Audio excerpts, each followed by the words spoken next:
Di luar sana terdapat banyak agama yang berpenampilan seperti imej seorang Muslim, seperti memakai serban dan berhijab, sedangkan mereka bukan beragama Islam. Antaranya adalah Druze. Druze adalah agama baru yang lahir dari aliran Syiah Ismailiyah. Mereka mendakwa Khalifah Fatimiyah di Mesir, iaitu Al-Hakim bi Amrullah adalah Allah dalam penjelmaan, yakni tajalli dalam bentuk manusia. Agama ini telah mengadun kepercayaan falsafah Yunani, Hindu dan Buddha dengan kepercayaan Syiah Ismailiyah. Pemakaian mereka ini adalah kerana pengaruh budaya dan masyarakat di Timur Tengah. Agama Saba'in Mandain. Saba'in Mandainism adalah agama yang lahir di Iraq, sekitar pesisiran sungai Efrat dan Tigris.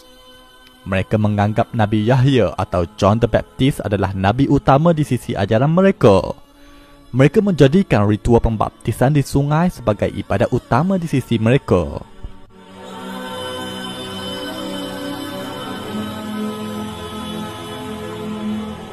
Agama Zoroaster. Zoroaster atau Majusi adalah agama lahir di Parsi atau Iran sekarang. Agama ini memuliakan elemen-elemen alam seperti api, air, tanah dan udara. Agama ini telah sedia ada sebelum dari zaman Nabi Isa lagi. Malah ia pernah dianut oleh pemimpin besar Empire Parsi seperti Cyrus the Great. Pemakaian penganut ini adalah kerana terkesan dengan pemakaian budaya masyarakat Iran dan sekitar Timur Tengah. Agama Yahudi. Yahudi adalah agama yang dianut oleh bangsa Bani Israel atau Yahudi. Mereka mendapat risalah wahyu dari Nabi dan Rasul yang telah diutuskan oleh Allah kepada mereka. Mereka antara penganut yang memiliki pengamalan hukum hakam yang ketat. Malah kelompok ini diiktiraf sebagai Ahlul Kitab. Agama Kristian. Kristian adalah agama yang lahir setelah ketiadaan Nabi Isa, hasil dari konflik zaman selepasnya yang terpengaruh dengan misionari Saint Paul. Mereka telah menuhankan Nabi Isa dengan menjadikan Nabi Isa sebagai Tuhan yang setara dengan Tuhan Bapa, sehingga melahirkan konsep Trinity. Sebahagian mereka masih mengekalkan pemakaian tradisi masyarakat awal di Timur Tengah, iaitu sekitar Jerusalem, yang sinonim dengan pemakaian menutup kepala.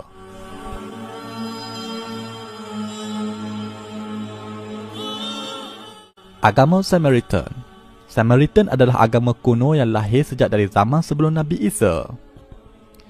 Mereka adalah kelompok Bani Israel yang telah mengasingkan diri dari orang-orang Yahudi yang lain.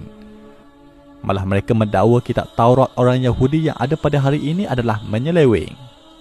Mereka mendakwa kitab Taurat yang asli adalah kitab yang dimiliki oleh kaum mereka. Kini kelompok Samaritan berada di kawasan West Bank, Gunung Gerizim. Agama Yazdani. Yazdanism adalah agama baru yang lahir dari kalangan bangsa Kurdish. Mereka menyembah Tuhan yang bernama Yazdan. Mereka menggabungkan ajaran Hindu, Kristian, Majusi dan Sufi Batiniyah. Mereka beriman wujud ketua malaikat Merak yang dinamakan sebagai Melek Taus. Kisah Melek Taus ini adalah versi mereka membersihkan karakter iblis dalam versi Al-Quran. Mereka juga ada ritual memuja kubur wali mereka, iaitu kubur Adi Ibn Musafir yang terletak di Iraq. Agama Yarsani. Yarsanism atau Ahlul Haq atau KKI adalah agama baru yang lahir di Parsi dari kelompok Kurdish. Agama ini diasaskan oleh Sultan Sahak. Mereka menganggap Sultan Sahak sebagai nabi baru mereka. Mereka juga adalah kelompok yang melampau menganggap Sayyidina Ali sebagai jemaah Allah di dunia. Mereka juga meminta pertolongan dengan Sayyidina Ali. Ya Ali, Ya Ali, Ya Ali, Haidar, Haidar, Haidar, Madar. Ya Ali, Ya Ali, Ya Shah pergi bermadar. Agama ini bersifat sinkretism dengan mencampuri agama Kristian, Zoroaster dan Hindu. Agama Qadiani. Agama Qadiani atau gerakan Ahmadiyah Qadiani adalah agama baru yang lahir di India pada abad ke-18. Mirza Ghulam Ahmad adalah pengasas gerakan ini. Dia telah mendakwa dirinya sebagai Rasul baru, Imam Mahdi dan Nabi Isa yang akan turun di akhir zaman. Qadiani juga telah mengubah beberapa syariat dalam Islam dan memiliki komuniti eksklusif di kalangan mereka. Agama Bahai. Bahai adalah agama baru yang lahir di Iran oleh tokoh mereka yang berdakwa sebagai Rasul, iaitu Sayyid Ali Muhammad Shirazi dan Mirza Hussein Ali.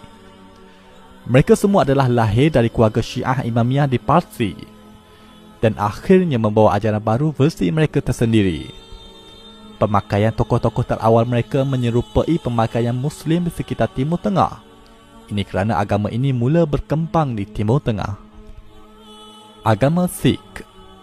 Sikhism adalah agama muda yang lahir di negara India.